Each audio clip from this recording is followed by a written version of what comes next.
Good evening, everybody. I'm Kath Lloyd from Make the Change. It's Wednesday night and it's Let's Talk. And the subject of Let's Talk this evening is Everything Happens for a Reason. Now, I know that it might seem a bit of a strange title, but I used to believe that everything happened for a reason, but I don't. I now believe, and this is my opinion, you don't have to agree with me, but I believe that stuff happens. Sometimes there is no rhyme or reason why, and I apologise again for the phrase, that shit happens in life. No explanation for it, and I feel that the phrase everything happens for a reason, or it's God's will, is rather it's a comforting phrase to try and help you get through the shit that's going on a little bit more easily. It's rather like a comfort blanket or sticking a sticky plaster over something that doesn't really get to the bottom of why it's happened, how you're going to manage it, how you're going to get through it, how you're going to support each other and get out of the shitty situation successfully. Okay, and that is the thing about situations like this, where there's huge anguish, being terrified about what's going to happen, just feeling so desperate that you don't know what to do about it or how to manage your feelings. Well, putting a sticky plaster over it or pulling that comfort blanket up over your head and burying your head in the sand is not going to solve the issue.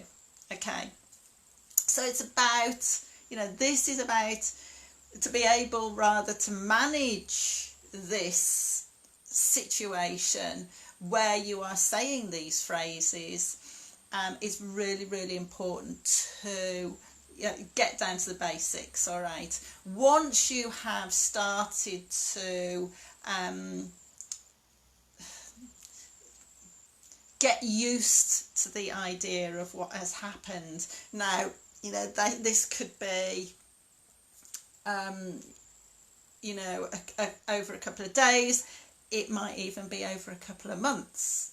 This getting used to the idea, and this getting used to the idea is around acknowledgement of the situation that has happened.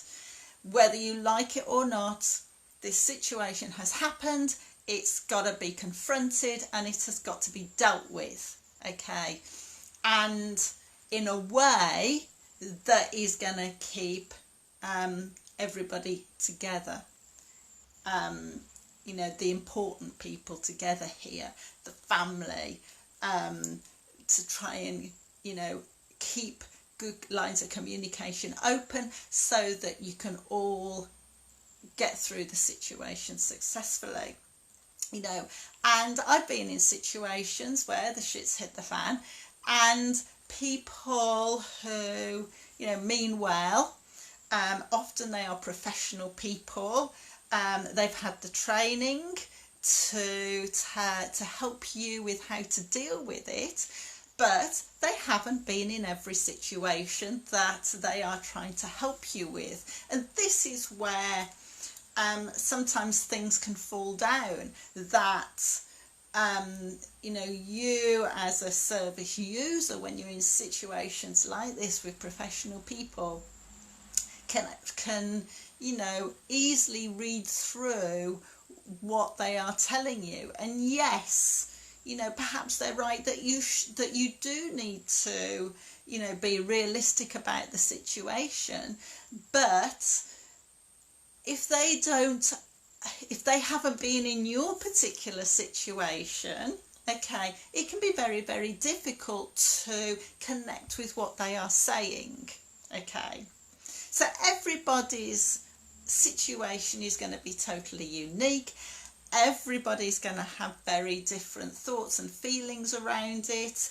Everybody's going to be behaving slightly differently, but this is now about you really connecting with yourself when you're in these sorts of situations where your heart is breaking. Because let's face it, when you are in that huge anguish, when you are so frightened for perhaps your life or somebody else's life, you know, how is anybody else going to know how you're feeling?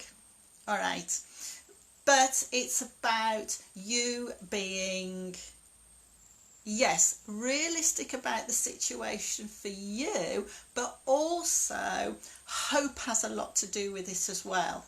Okay, keep the level of hope going, because even though your situation might be a very prolonged one, okay, things, you know, scientific or legal or, you know, whatever support, you know, professional support that you need, things change, ideas change, science improves. And I just want to say hi to Ian. Thank you for coming on and thank you for saying hi.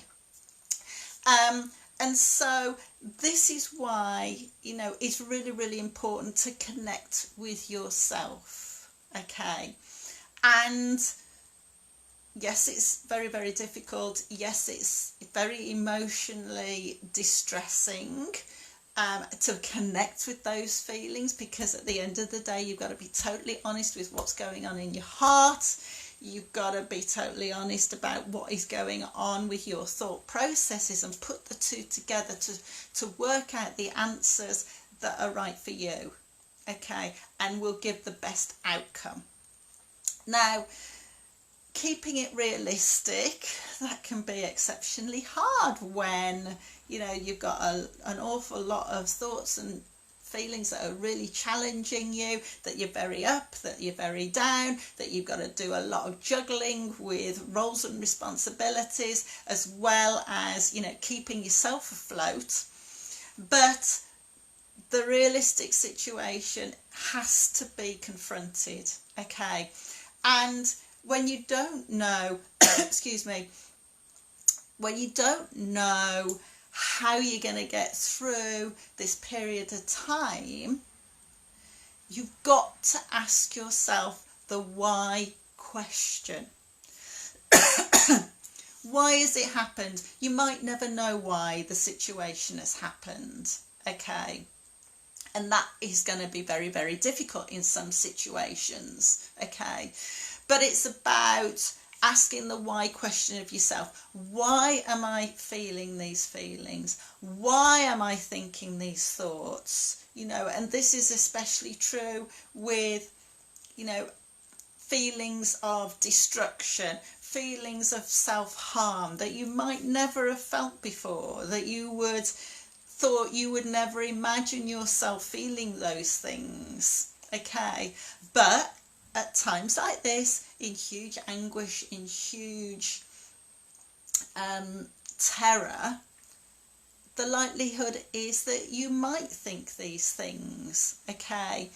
And the problem here is, if you go and do those things, how is that going to help the situation?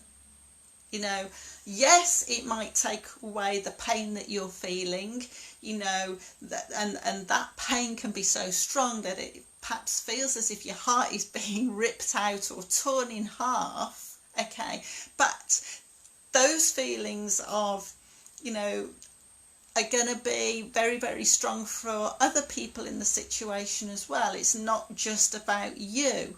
Okay, and I know that might sound a harsh thing for me to be saying, but that is the truth. And so that is why you have to dig deep. You have to start challenging your thoughts and your feelings and your behaviour so that you can get through it.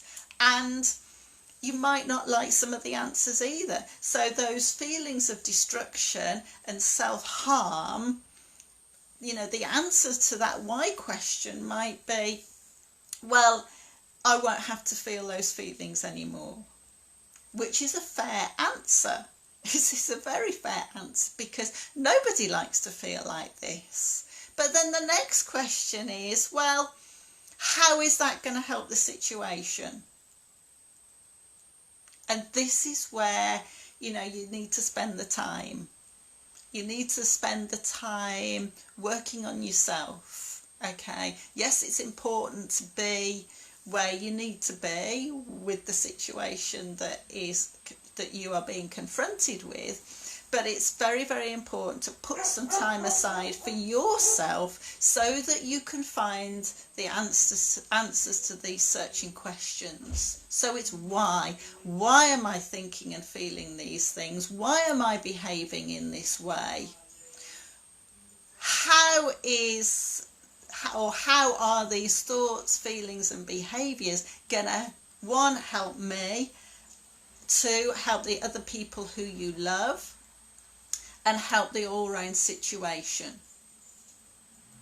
And then only when you have answered those two questions, honestly, when you've really put your hand on your heart and you've answered those two questions, can you ask yourself the third question? And that is, what am I going to do instead? Okay. 3 very, very important questions. Why, how, and what? Because it is then, you know, however you answer that question to yourself is going to have really huge differences in your next move, in, you know, how you are going to support the people who really need you. How are you going to support yourself? Okay, and this is where it's really important to look into the future a little bit and look at the higher benefits. Okay, yes, you know, your first reaction might, you know, be an immediate benefit, but then what's the long-term benefit of it? So, you know, it might be a case that you have to park that, all right, that immediate response, and dig a little deeper and really think about the higher benefits. Because at the end of the day, if you allow yourself to escape the situation for the wrong reasons, and this is really, really important, okay, to know what are the right reasons and what are the wrong reasons, you know, where is that going to lead to? And they're not easy questions to ask yourself, and they're not easy questions to answer.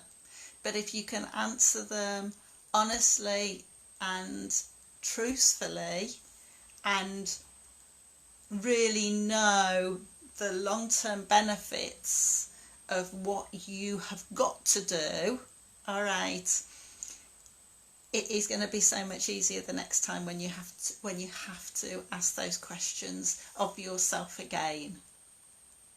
So, you know, not an easy subject matter to talk about because it's tough. You know, it is tough. And, you know, even when you've answered those questions properly to yourself, it's still going to be tough.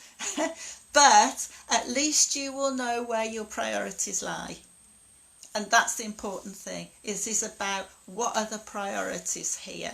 Is the priority you, or is the priority to other people that are in the situation? Okay, in the middle of the anguish. But also, you know, as well as answering those questions, it's looking at, you know, your own support network.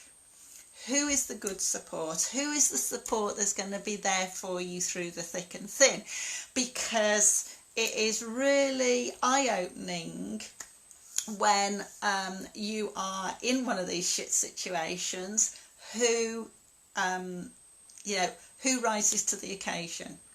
Now, until, you know, I, you know, worked in offender learning for nearly 15 years, and I would hear an awful lot of prisoners say to me, you know who your true friends are when you go to prison. Okay, and I sort of understood that, but it isn't until you experience one of these really tough situations with the anguish, with the fear, with the feeling that your heart has been ripped in two, do you understand that phrase? And it's amazing, the most unexpected people rise to the occasion and are there to support you. And you will also be very, very surprised at who doesn't, you know. And this is when, you know, you find out who are the important people in your life. But also what is surprising is that some people who have shied away from the situation, it is because they're actually frightened. They are frightened of what they will see. They will be frightened of what they feel. They will be frightened about how they are going to react. And, you know, sometimes some of those people who didn't rise to the occasion then come back into your life, and sometimes you don't get the opportunity for a very honest conversation with them, but when you do, that is really, really important, you know, because, you know, I had one of these such occasions, you know, with, you know, about my son, and, you know, and some of his friends didn't rise to the occasion, but one of them then came back to me and started talking to me about it, and he talked very openly and honestly about how guilty he felt about not rising to the occasion, because, you know, he was split. He wanted to support, but also he was very frightened of supporting at the same time. Okay, but, you know, you've got to respect somebody like that who is very open to you. And you know what my important message to him was, well, okay, yeah, you weren't there, I understand that, I respect that, but you're here now. Okay, and this is where it's important to really listen and be careful and mindful of how you communicate, because one false word could send that person way back again, you know. And at the end of the day, you know, people, like I said at the beginning, and like we all know, that people react and think and feel very, very differently. And, you know, perhaps this person I'm talking about didn't or hasn't really understood themselves or been able to ask those questions. You know, ask that why question, ask that how question, and then ask that what next question. So, on that note, things do happen. Sometimes there is a reason for it, and at other times there isn't a reason for it.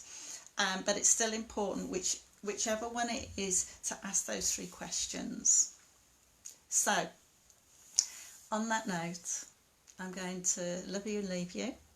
If you need any help or support in asking those three questions of yourself, or, you know, just being able to manage that anguish, that heartbreak, then, you know, please leave me a message or contact me via my website, coudn't.co.uk. Have a lovely evening and have a great week, and I'll speak to you next week. Bye bye now.